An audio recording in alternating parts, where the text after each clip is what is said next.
దావీదు వలనే నాట్యం ఆడి తండ్రి నేను స్తుతించదను అన్నటువంటి పాటని మనం పాడుకుందాం.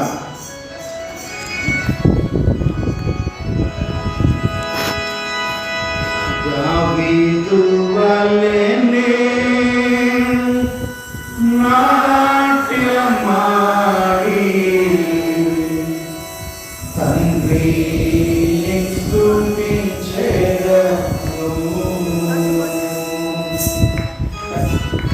అందరూ చప్పట్లు కొడుతూ ప్రభునామాన్ని స్తుతించు.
రక్తములో మన పాపములను కడిగి తన ప్రియ కుమార్తెలను చేస్తున్న దేవునికి కృతజ్ఞతలు తెలియజేద్దాం.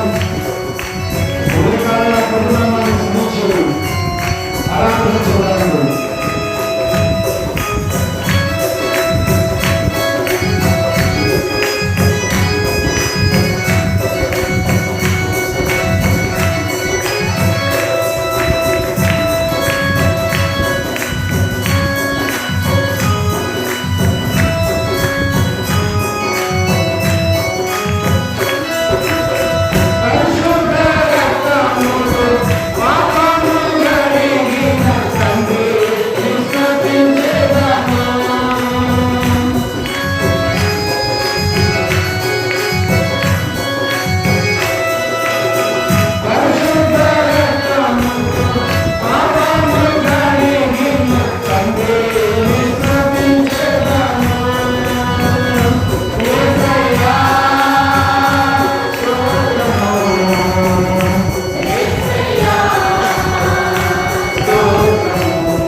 ఆరాధించడానికి మమ్మల్ని మీ సన్నిధికి ఆకర్షించడానికై మీకు కృతజ్ఞతలు స్తోత్రాలు. అవును ప్రభువా, అలనాడు దావీదు ఏ రీతిగా అయితే మీ సన్నిధిలో నాట్యమాడుచు గంతులు వేయచు స్తుతించి ఆరాధించాడో అటు గొప్ప భాగ్యం ఉదయకాలంగా మీరు మాకు ఇచ్చినందుకై వందనములు స్తోత్రములు చెల్లిస్తున్నాను. అవును తండ్రి, మా జీవితంలో మేము కలిగిన గొప్ప ధన్యత అంటూ ఏదైనా ఉందంటే అది కేవలం మిమ్మల్ని స్తుతించడం ఆరాధించడం మాత్రమే స్వామి. ఉదయకాలం నాటి గొప్ప భాగ్యాన్ని ఎంతో మంది కోల్పోయిన స్థితిలో ఉండగా మమ్మల్ని అయితే జ్ఞాపకం చేసుకొని మీ సన్నిధికి ఆకర్షించి మీ సన్నిధిని ఆనందించే ఆదరించే కృప మీరు మాకు ఇచ్చినందుకు కృతజ్ఞతలు చెల్లిస్తున్నాం. యేసయ్య, మరొక మారు ఈ ఉదయకాలం మీ మెల్లనైన స్వరము వినాలని ఆశ కలిగి నీ సన్నిధికి వచ్చేటగా మీరే మాతో మాట్లాడమని బ్రతిమలాడుకొనుచున్నాం. మీరే మాతో మాట్లాడండి, మీ స్వరమును మాకు వినిపింపచేయండి. నేనైతే అల్పుని, అయోగ్యుని ప్రభువా, అపవిత్రమైన తలంపుల ఆలోచన కలిగిన వారం నాయన, మీ శిలువ రక్తము చేత మమ్మల్ని కడిగి శుద్ధి చేయండి.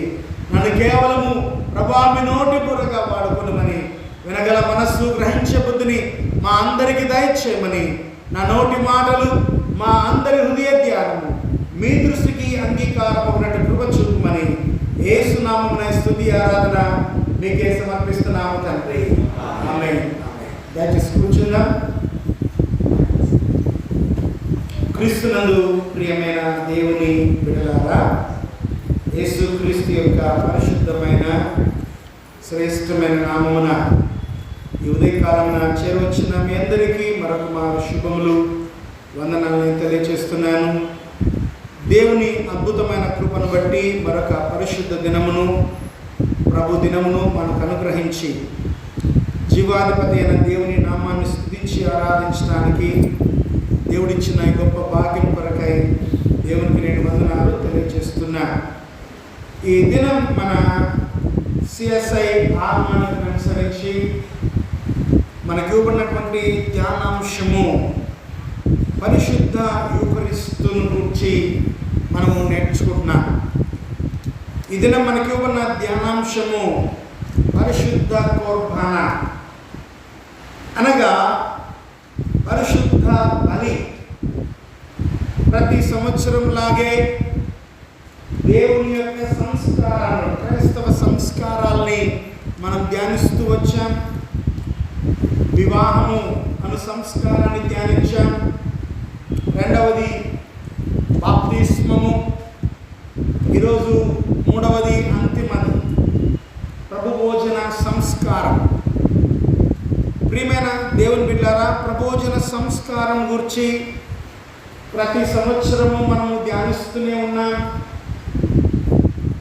ప్రభోజన సంస్కారం యొక్క విలువ, క్రైస్తవ విశ్వాసములో ప్రభు భోజనమునకు ఉన్నటువంటి అత్యంత ప్రాముఖ్యతను గురించి అనేక పర్యాయాలు మనం ధ్యానిస్తూ వచ్చాం.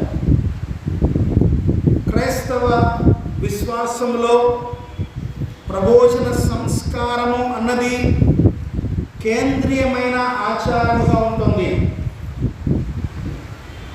క్రైస్తవ సంఘాలు ప్రభోజనమును ఒక సంస్కారముగా మాత్రమే కాకుండా ఒక నియమముగా పాటిస్తూ, క్రీస్తు ఆజ్ఞగా అభివర్ణిస్తూ, యేసు క్రీస్తు ప్రభువారు మనకు ఆజ్ఞాపించిన రీతిని, దానిని మనము కొనసాగిస్తూ వస్తున్నాం. ప్రభోజన సంస్కారమును గూర్చి ఆయా ప్రాంతాల్లో ఆయా రీతులుగా పిలవటం జరుగుతుంది. ప్రభురాత్రి భోజనమని, అలాగే సహవాస భోజనమని, కర్త భోజనమని, ఇలాగా వివిధ పేర్లు దీనికి మనము పెట్టుకొని ఆచరిస్తున్నాం. మరికొద్దిమంది దీనిని కృతజ్ఞతా భోజనం అంటారు, థ్యాంక్స్ గివింగ్ మీల్. మరికొద్ది మంది సహవాస భోజనం అంటారు, అనగా కమ్యూనియన్. ఇంగ్లీష్లో కమ్యూనియన్ అన్నటువంటి పేరును మనం వాడుతున్నాం. యూకరిస్తు అన్నటువంటి వివిధ పేర్లతో మనము పిలుస్తూ ఉన్నాం. యూకరిస్తు అను ఈ సంస్కార భోజనము పాత నిబంధనలోని పస్కా భోజనముతో పోల్చబడి ఉన్నది అని మనము గ్రహించాలి. ఈ ప్రభోజన సంస్కారమునకు మరొక పేరేంటంటే నూతన పస్కా భోజనం. ఏంటంటే ఇది నూతన నిబంధన పస్కా భోజనం.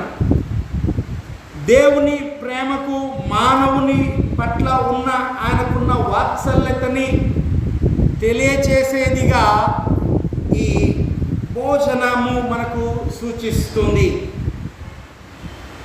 సంఘ చరిత్రని మనము పరిశీలన చేస్తే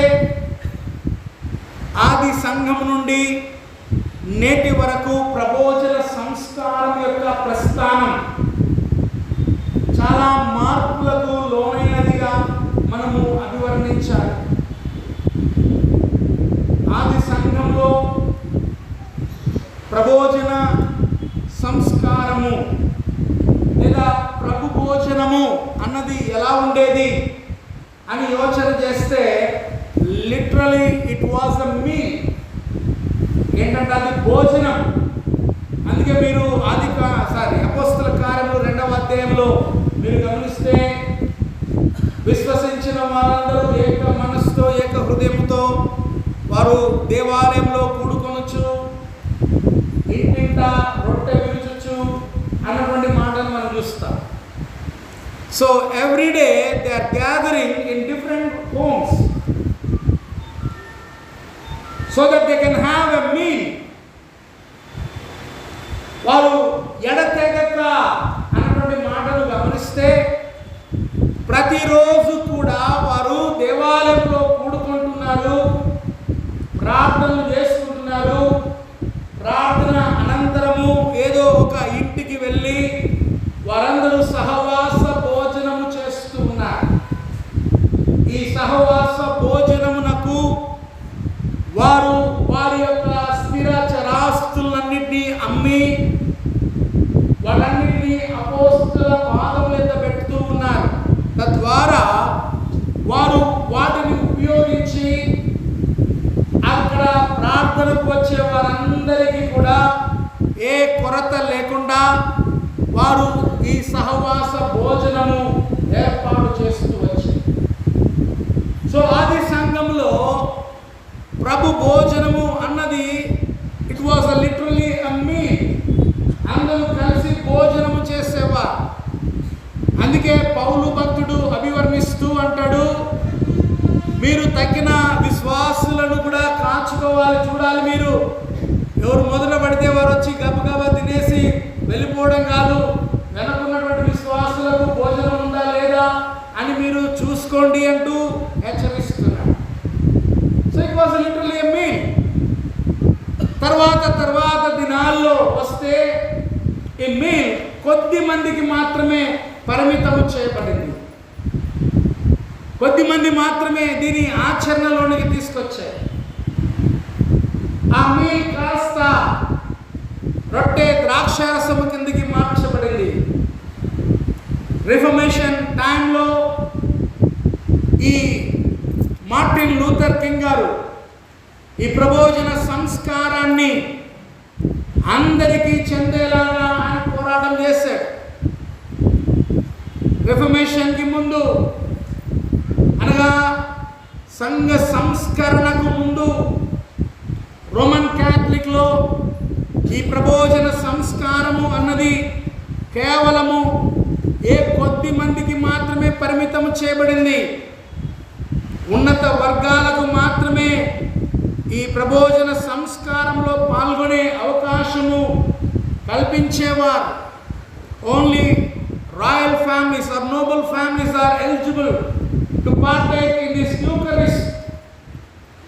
అయితే మార్టిన్ లూథర్ గారి పుణ్యమాని ఈ రిఫర్మేషన్ ద్వారా యూకరిస్తు అన్నది ప్రతి విశ్వాసికి అందుబాటులోనికి వచ్చింది. So everyone can access to the table. ప్రతి వారు కూడా యేసు నామమున ఎవరైతే బాప్తిసం పొంది రక్షణలోనికి నడిపించబడతారో, నిర్ధారణ పొందుతారో వారందరూ కూడా ప్రభు భోజనములో పాల్గొనుటకు అవకాశము అన్నది కల్పించబడింది. 1982వ సంవత్సరంలో వరల్డ్ కౌన్సిల్ ఆఫ్ చర్చెస్, ప్రపంచ సంఘములన్నీ కలిసి ఒక తీర్మానం చేశాయి. ఏంటి ఆ తీర్మానం అంటే, ప్రతి సంఘము కూడా విధిగా ఆచరించాల్సిన కొన్ని పనులను గురించి వారు అక్కడ తీర్మానం చేశారు.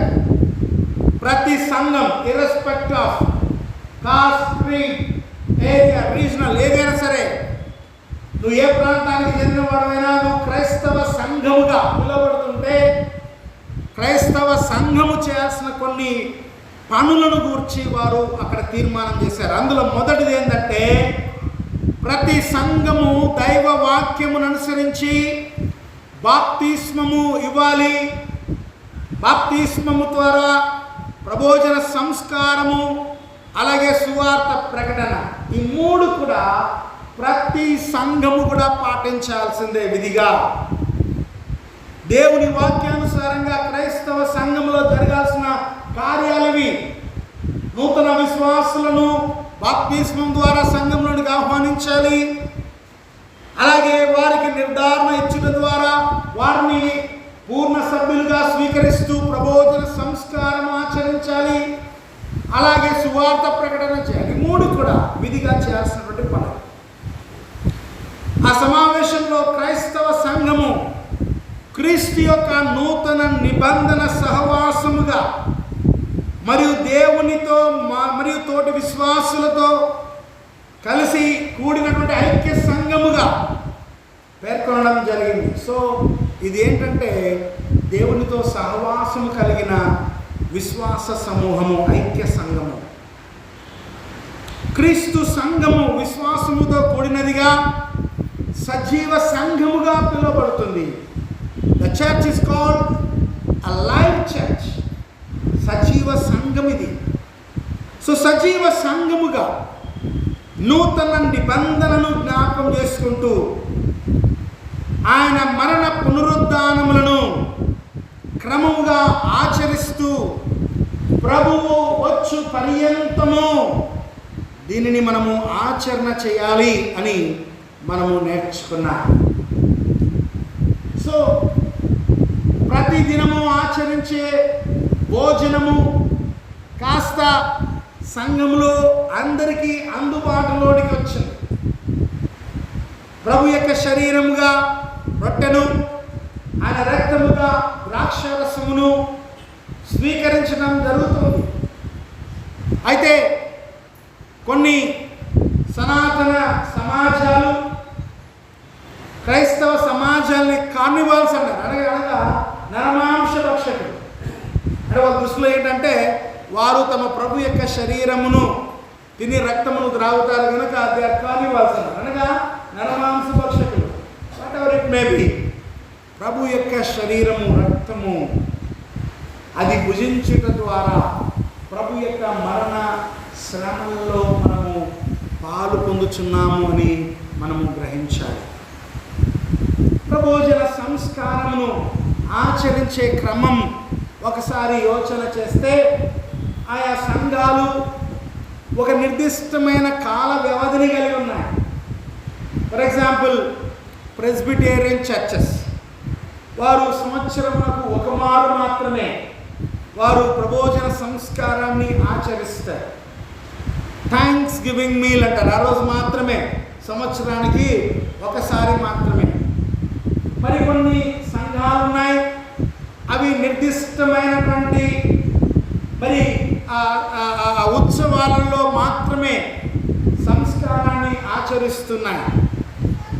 అమెరికన్ ఆర్కాట్ సంఘాలు నెలకు ఒక మారు మాత్రమే ప్రభోజన సంస్కారము ఇస్తూ ఉండేవారు. నేను మదనపల్లికి పోకముందు కేవలం నెలకు ఒకసారి మాత్రమే ప్రభోజన సంస్కారం. ఆ రోజు చూడాలా, జేసీఎం చర్చ్ అంతా ఒక తిరునాళ్ళ మాదిరి ఉంటుంది. ఎందుకంటే చుట్టుపక్కల ప్రాంతంలో అంతా కూడా ఆ రోజు ఆ ప్రభోజన సంస్కారం కొరకై అనేకులు కూడి వస్తారు. ఆ రోజు నిజంగానే ఒక తిరునాళ్ళ మాదిరి ఉంటుంది. మళ్ళీ ఇంకా నెలంతా ఇంకా నెక్స్ట్ మళ్ళీ 3 వారాలు లేక ప్రభోజనం. మిగతా వారాలంతా కూడా ప్రభోజనం కొరకు వేరే సంఘాలు పెడతారు. ఇక్కడ ఉన్న వాళ్ళు వారం వారం కావాలనుకున్న వాళ్ళంతా అలా కాదని నేను పోయిన తర్వాత ప్రతి వారము కమ్యూనిటీ సర్వీస్ పెట్టాను. ఒక ఆంటీ ఉంది, చాలా స్ట్రాంగ్ ఆర్కాట్ మిషన్ ఫ్యాన్. ఆమె చెప్పుడు కొట్లాడేది, అయ్యా నువ్వు కొత్తవన్నీ ఏర్పాటు చేస్తున్నావు, మాకు నెలకు ఒక్కసారి మాత్రమే ఇక్కడ ప్రభోజనం, నువ్వు వారం వారం ఇచ్చేకి లేదు అని ఆమె కొట్లాడేది.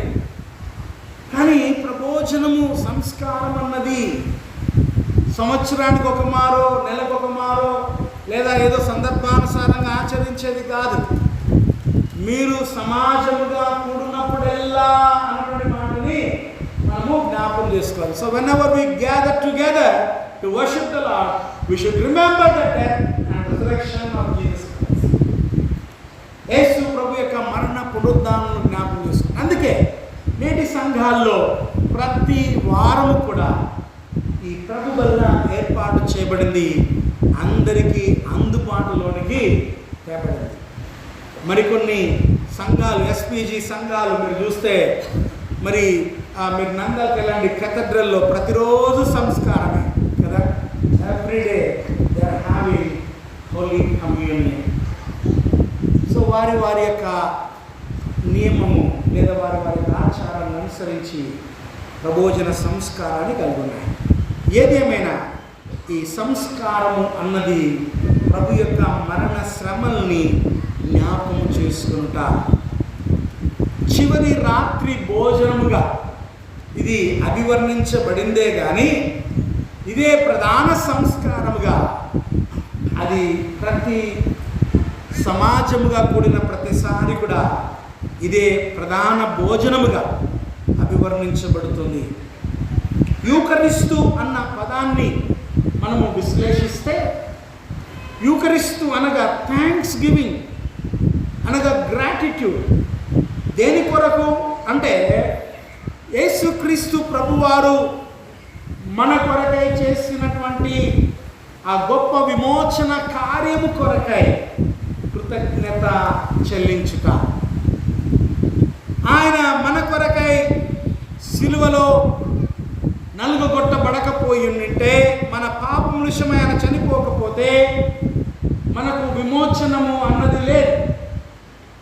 ఈరోజు మనమందరము కూడా విమోచించబడిన వారముగా యేసుక్రీస్తు ద్వారా తండ్రి యొద్దకు ధైర్యముగా రాగలుగుతున్నామంటే దానికి కారణము క్రీస్తు ప్రభువుల వారి యొక్క త్యాగం. అందుకే we should thank to the Lord for what he has done to us. ప్రియమైన దేవుని బిడ్డలారా, ఆయన ఈ పస్కాను ఆచరించే క్రమంలో ఆయన రొట్టెను గిన్నెను పట్టుకొని కృతజ్ఞత చెల్లించినట్టుగా మనం చూస్తున్నాం. ఆయన రొట్టెను పట్టుకొని కృతజ్ఞతాస్తుతులు చెల్లించి అన్నటువంటి మాట. అలాగే భోజనమైన పిమ్మట ఆయన గిన్నెను పట్టుకొని కృతజ్ఞతాస్తుతులు చెల్లించి అన్నటువంటి మాటను మనం చూస్తాం. So we should give thanks to the Lord whenever we are partaking in Holy Communion. అందుకే దీనికి కృతజ్ఞత భోజనం అని మనం పిలుద్దాం. యూకరిస్ట్ అనగా కృతజ్ఞత. ఎందుకు మనము ఈ కృతజ్ఞత కలిగి ఉండాలి? ఈరోజు ఈ హోలీ కుర్బానా అనగా ఈ పరిశుద్ధ బలి ద్వారా మనం ఏమి నేర్చుకుంటున్నాం అని యోచన చేస్తే చదువుకున్న లేఖన భాగం నుండి కొన్ని విషయాలను నేను మీ ముందుకు తీసుకొని రావాలని ఇష్టపడుతున్నాను. మొదటిది, దేవుని విమోచన మరియు విడుదల కొరకైన కృతజ్ఞత. ఎందుకు మనం దేవునికి కృతజ్ఞత చెల్లించాలి? ఎందుకొరకంటే దేవుడు మనకు అనుగ్రహించిన విమోచన, పాపము నుండి దేవుడు మనల్ని విడిపించిన విధానమును దృష్టిలో ఉంచుకొని దేవునికి కృతజ్ఞత చెల్లించుట. Gratitude for God's redemption and liberation from the bondage. ప్రభోజన సంస్కారము పాత నిబంధనలోని పస్కా భోజనముతో పోల్చడం అన్నది మనం చూస్తున్నాం. యేసు ప్రభుల వారు స్వయముగా పస్కాను ఆచరించుట ద్వారా ఆ పస్కా భోజన సమయంలో తాను సర్వలోకము కొరకై సిద్ధపరచబడుతున్న దేవుని గొర్రెపిల్లగా అభివర్ణించడం జరిగింది. ఆనాడు ఐగుప్తు నుండి ఇశ్రాయేలీయుల యొక్క విమోచన కొరకు దేవుడు మోషే ద్వారా ఇశ్రాయేలు సర్వ సమాజానికి ఆజ్ఞాపించాడు. ఏమని? ప్రతివాడు కూడా ఒక గొర్రెపిల్లను తీసుకొని దాన్ని చంపి ఆ రక్తమును ఆ ద్వార బంధంలోకి తీయాలి. ఆ పస్కాను వారు కాల్చి దాన్ని భుజించాలి. పొంగని రొట్టెలు, పులియని రొట్టెలు చేసుకొని తినాలి అని దేవుడు వారికి ఆజ్ఞాపించాడు. తద్వారా ఆనాడు ఐగుప్తు యొక్క వధ నుండి ఇశ్రాయేలుకి విమోచన దయచేయబడింది. ఏ గుమ్మము మీద అయితే రక్తము పూయబడిందో ఆ ఇంటిని మృత్యుదేవత దాటి వెళ్ళింది. ఆ గుమ్మముపై ఎక్కడ రక్తము లేదో ఆ ఐగుప్తు గృహములన్నిటిలో కూడా వధ జరిగినట్లుగా మనం చూస్తూ ఉన్నాం.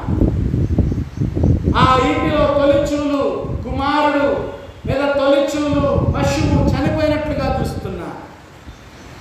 విమోచన ఐగుప్తులో గొర్రెపిల్ల రక్తం ద్వారా కలిగినట్లు చూస్తున్నాం. అలాగే యేసుక్రీస్తు ప్రభువారు కూడా తాను సర్వలోక పాపముల కొరకై విమోచన క్రయధనముగా గొర్రెపిల్లగా తాను వధింపబడబోతున్నట్లు ఆయన అభివర్ణించాడు.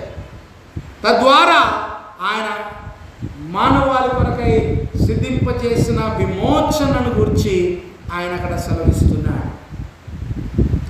ఇశ్రాయేలీయులు విధిగా పస్కాను ఆచరించడం ద్వారా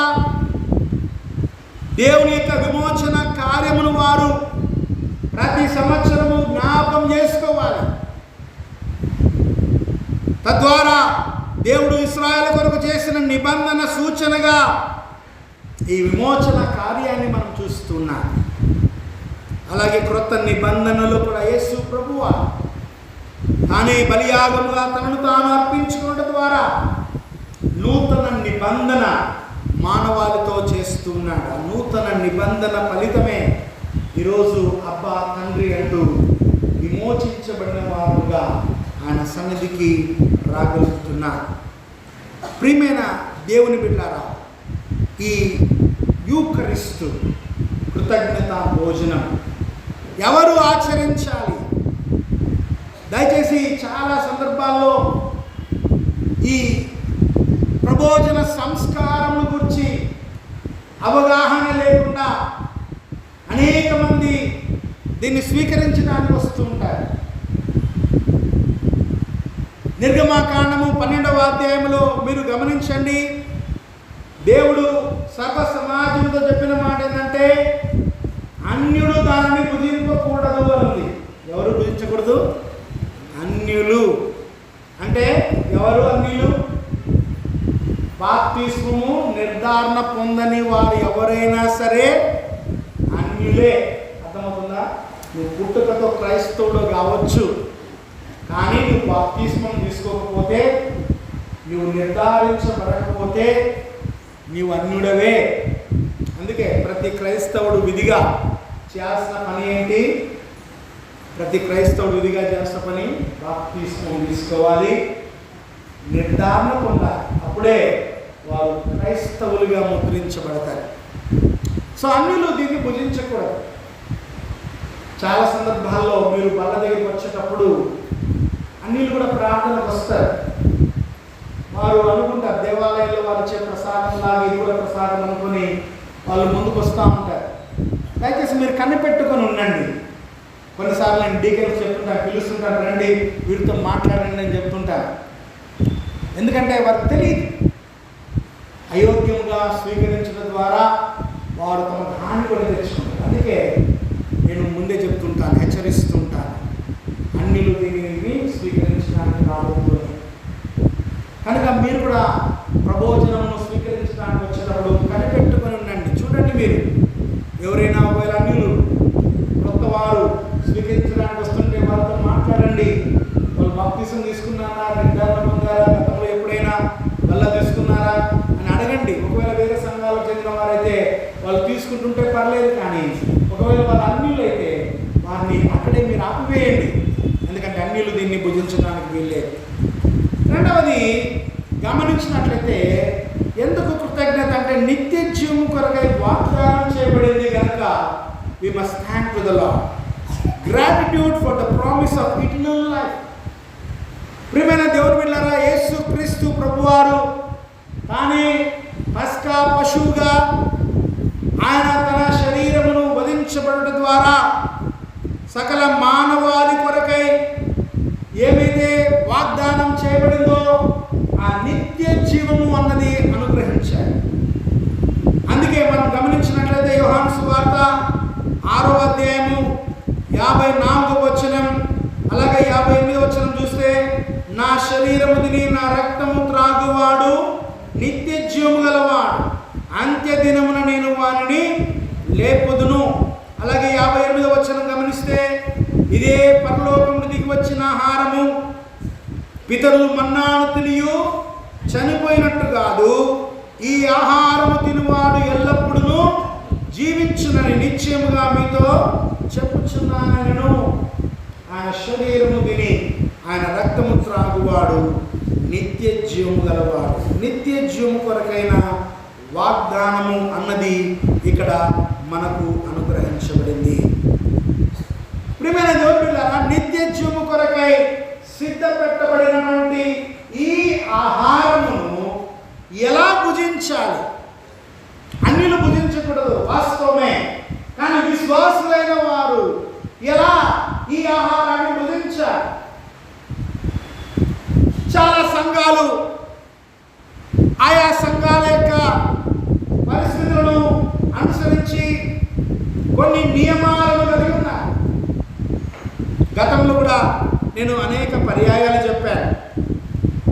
అందులో కొన్ని మనం గమనించినట్లయితే వాటిని మనము నేడు మన క్షేమము కొరకై స్వీకరించాల్సిన ఆవశ్యకత ఎంతైనా ఉంది. 1వ కొరింథీయులకు రాసిన పత్రిక 11వ అధ్యాయము 27-28 వచనాలు చూద్దాం. కొరింథీయులకు రాసిన కాబట్టి ఎవడు అయోగ్యముగా ప్రభు యొక్క రొట్టెను తినునో,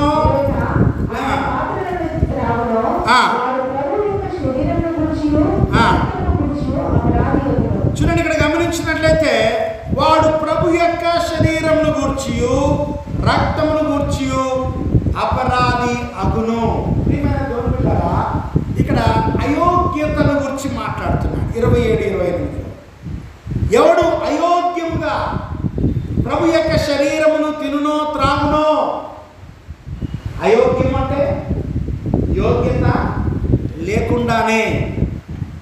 సో ఎలా ఈ ఆహారమును లేదా ప్రభు భోజన సంస్కారమును భుజించాలంటే యోగ్యముగా అన్నటువంటి మాట మనం పరిశీలన చేసుకోవాలి. యోగ్యమా ఏంటి యోగ్యత? నీకున్నటువంటి యోగ్యత ఏంటి? నువ్వు ఎప్పుడైనా ఆలోచన చేసావా? ప్రభు వల్లను సమీపించానంటే మళ్ళా దొరుకుతుంది లేదన్నట్టుగా వచ్చేది కాదు. బల్లను సమీపించానంటే ఒక్క నిమిషము అక్కడ కూర్చొని యోచన చేయి. Partake in this holy communion. ఈరోజు ఆహ్వానం అందింది, బల్లెదుకు రండని గురువుగారు పిలుస్తున్నాడు. నేను వెళ్ళి ఆ ప్రబోజన సంస్కారంలో పాల్గొనడానికి నాకు అర్హత ఉందా అని ఒక్కసారి ఒక్క నిమిషము నీవు పరిశీలన చేసుకో. నేను యోగ్యముగా ఉన్నానా ఈరోజు? నేను యోగ్యునా ఈరోజు? ఈ బల్లను స్వీకరించడానికి నాకున్న యోగ్యత సరిపోతుందా? పరిశీలన చేసుకో. ప్రబోజన సంస్కారం అంటే ఎటు పడితే అటు ఆచరించడానికి కాదు ఉన్నది. నేను ఇందాక చెప్పాను, కొన్ని సంఘాలు సంవత్సరానికి ఒక మారే లేదా నెలకు ఒక మారే అని అన్నప్పుడు, అబ్బా ఈరోజు తగ్గిపోతే మళ్ళీ నెల తాగాలి లేదా సంవత్సరం తాగాలి ఎలాగా అని అనుకోవడానికి ప్రతి ఆదివారము మీ కొరకు బల సిద్ధ పెట్టబడుతూనే ఉంది. ఒకవేళ ఈ వారం కాకపోతే వచ్చేవారు. అందుకే ఇక్కడ నేర్చుకోవాల్సిన సిద్ధపడి రావటం. ఎలాంటి సిద్ధపాటు మనకు అవసరం? నేను గతంలో కూడా ఒకసారి చెప్పాను, సిరియన్ ఆర్థడాక్స్ హోలీ కమ్యూనియన్ మాన్యువల్లో ఎవరు ఎలా సిద్ధపడి రావాలి కొన్ని సూచనలు చేయబడ్డాయి. ఈ సూచనలు పాటిస్తే మనకు మంచిది, అంతే. పాటించబడితే మేము మా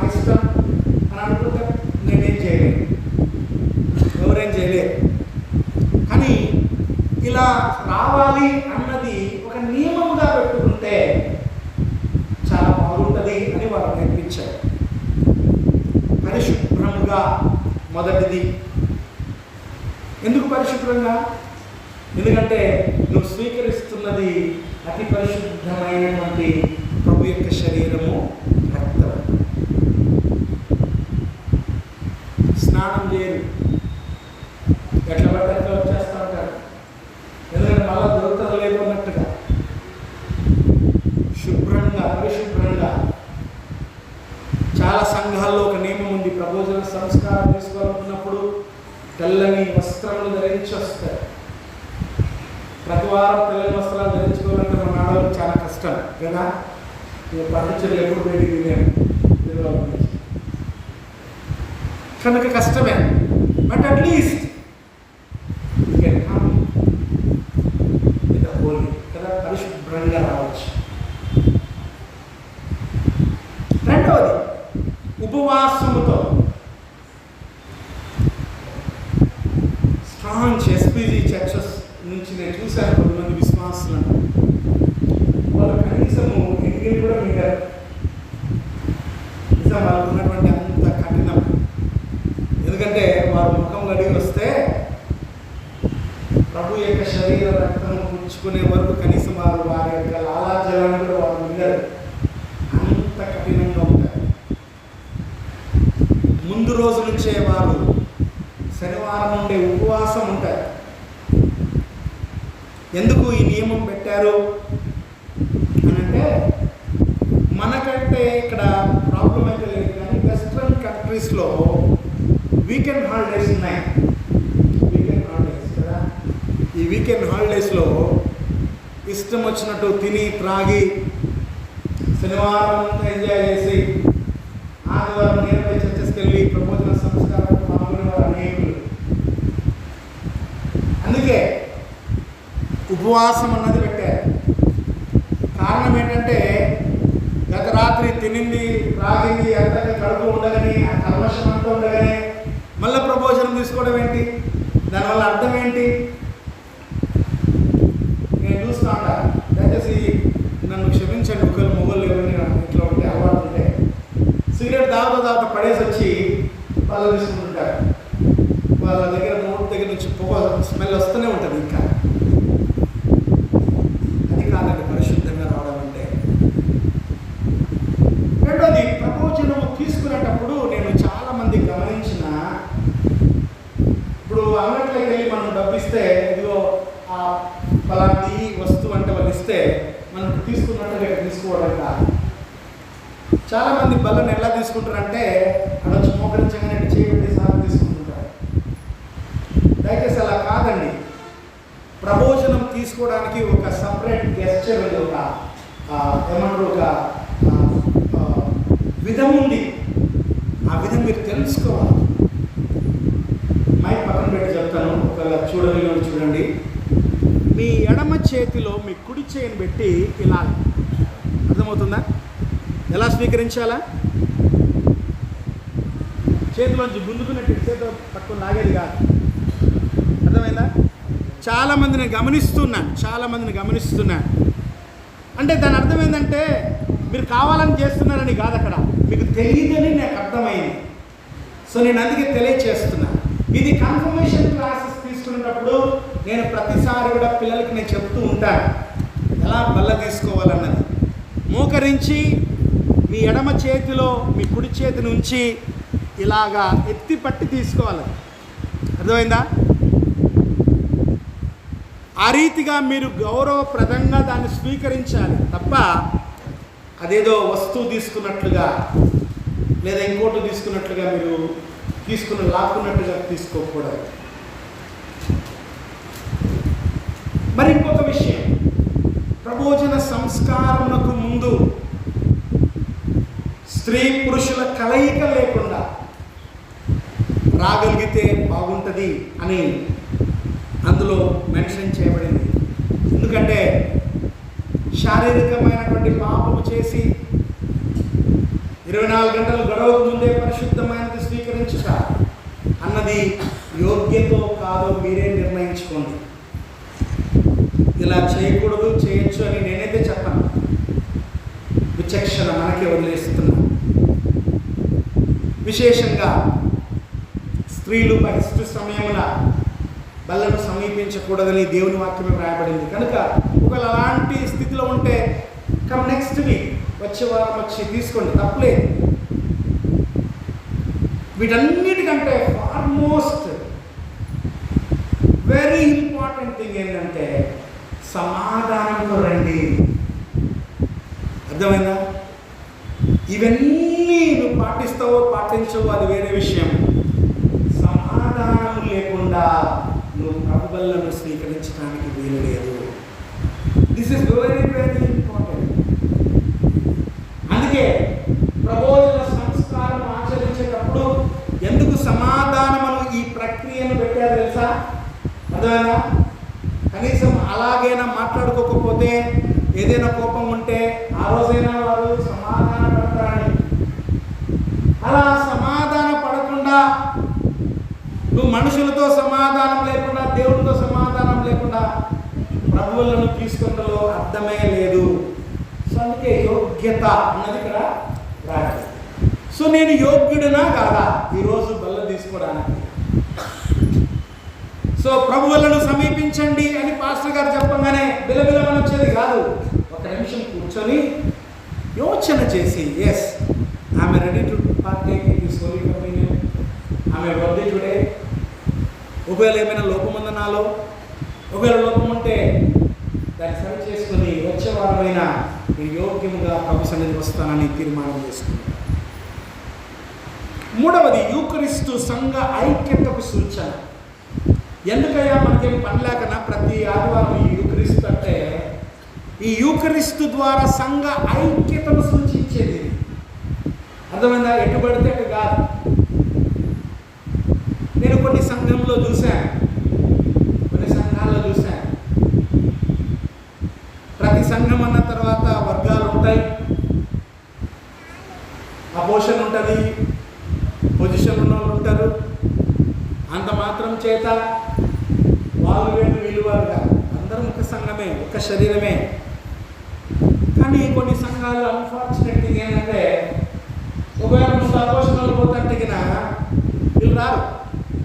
ముందు వాళ్ళు లేకపోతే వాళ్ళకి పాపం ముందు వాళ్ళకి వాళ్ళు తీసుకున్నారు. నీకు ఎందుకు లేదు పొరపాటున ఎవరైనా ముందు వీళ్ళు అధికారం ఉన్నటువంటి డికెన్స్ వాళ్ళ ముందు వస్తే వాళ్ళు రారు. అంతైనా చూసుకున్నాం లేదు బాబు, ముందు వాళ్ళు పోనీలే. ఇదేనా ఐక్యత?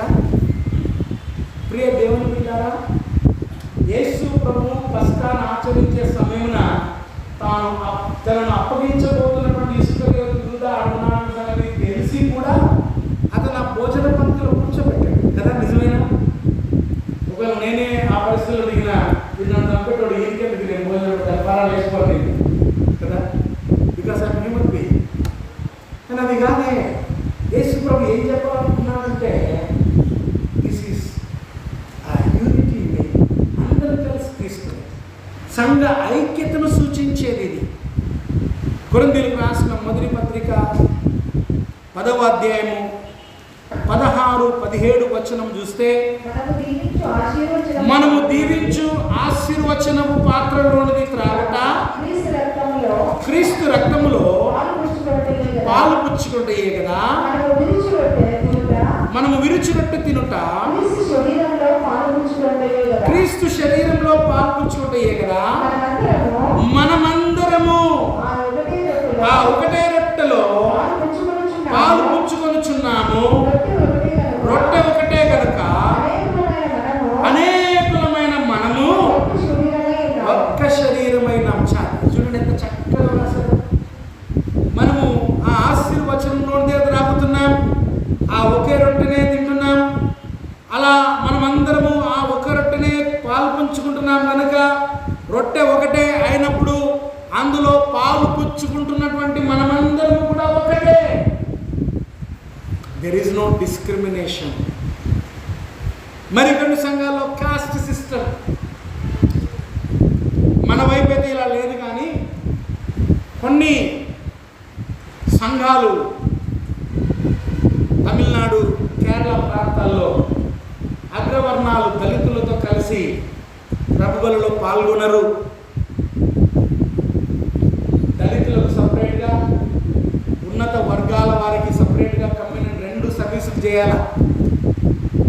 వాళ్ళ క్లాసులు సపరేటు, వీళ్ళ క్లాసులు సపరేట్, వాళ్ళ పాత్రలు సపరేటు, వీళ్ళ పాత్రలు సపరేట్. మరికొన్ని సంఘాలు ఇంకెంత దౌర్భాగ్యం అంటే, ఒకవేళ ఆ సంఘంలో అగ్రవర్ణాలదే డామినేషన్ అయితే ఆ సంఘంలో పనిచేసే పాస్టర్ కూడా అగ్రవర్ణ వాళ్ళకి చెందినోడే ఉండాలి. దళితులు వేస్తే వాళ్ళు ఒప్పుకోరు. ఏమంటే అంతే. Still we're having discrimination. ఎక్కడ? బల్ల దగ్గర.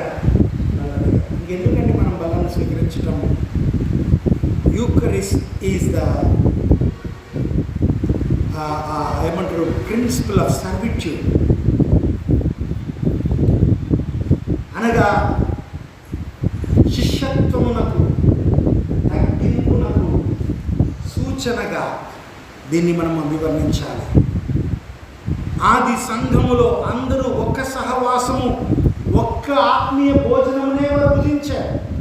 మేము అపోస్తులము, మేము ఏర్పరచబడిన వారము, మేము సపరేట్ అని వాళ్ళు అనుకోలే. కొన్ని అందరూ వెదవరాలను లేదా ఇతర నిమ్న వర్గాల వారిని వాళ్ళు దూరం చేయలే. స్త్రీలని వాళ్ళు చిన్న చూపు చూడలే. అందరూ కలిసి భోజనం చేసినట్టుగా చూస్తున్నారు. సో యూకరిస్తు సంఘ ఐక్యతను సూచించేది. ఐక్యతకు విఘాతం కలిగించే పరిస్థితులు ఏ సంఘంలో ఉన్నా వాటిని ఖండించి, వాటిని తీసివేసుకొని ఐక్యతతో ప్రభు యొక్క సంస్కారం ఆచరించాలి. చివరి చెప్పిన ముగిస్తాను. యూకరిస్తు దేవుని కృపను జ్ఞాపకం చేసుకుంటున్నది. Eucharist is the remembrance of God's grace. Eucharist దేవుని కృప. నేను ఎన్నో మార్లు చెప్పాను. కృప అంటే ఏంటి? కృప నిర్వచనం ఇప్పటికి మీకు నోటికి వచ్చేసిండాలి కదా. ఏదైతే అర్హత లేదో పొందటానికి మనకు అది ఉచితముగా అనుగ్రహించబడుట కృప. సో ప్రతి వారు ఇది కంటత నేర్చుకోవాలి. ఈరోజు మనం ప్రభువులను సమీపించడానికి మనకు అర్హత ఏంటి? పాపముల చేత, అపరాధముల చేత చచ్చిన వారమై ఉండగా యేసుక్రీస్తు ద్వారా తండ్రి అయిన దేవుడు మరలా మనల్ని బ్రతికించి తన కుమారుడుగా కుమార్తెగా స్వీకరించాడు. సో యూ హ్యావ్ నో ఏమంటారు, worthy. You are not worthy to receive this holy communion, but God made us and He cleansed us with His precious blood.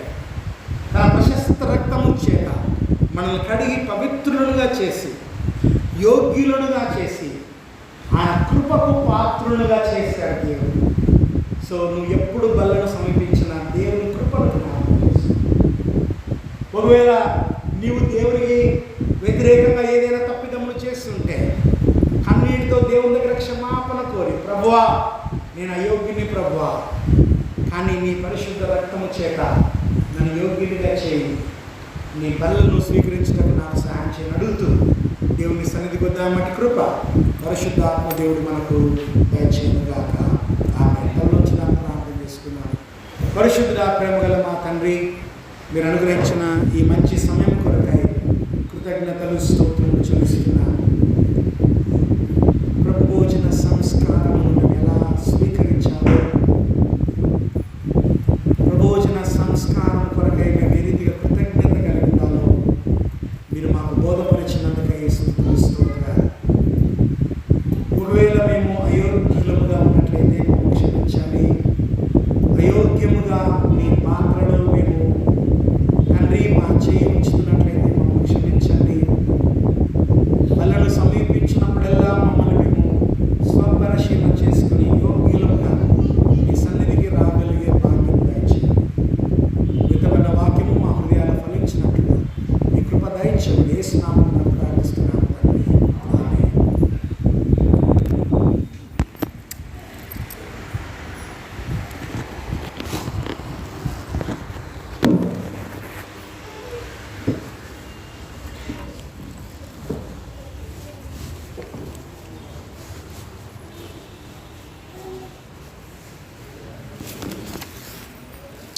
మనమందరం లేచి నిలుచుని నైస్య విశ్వాస సూత్రమును ఒప్పుకుందాము.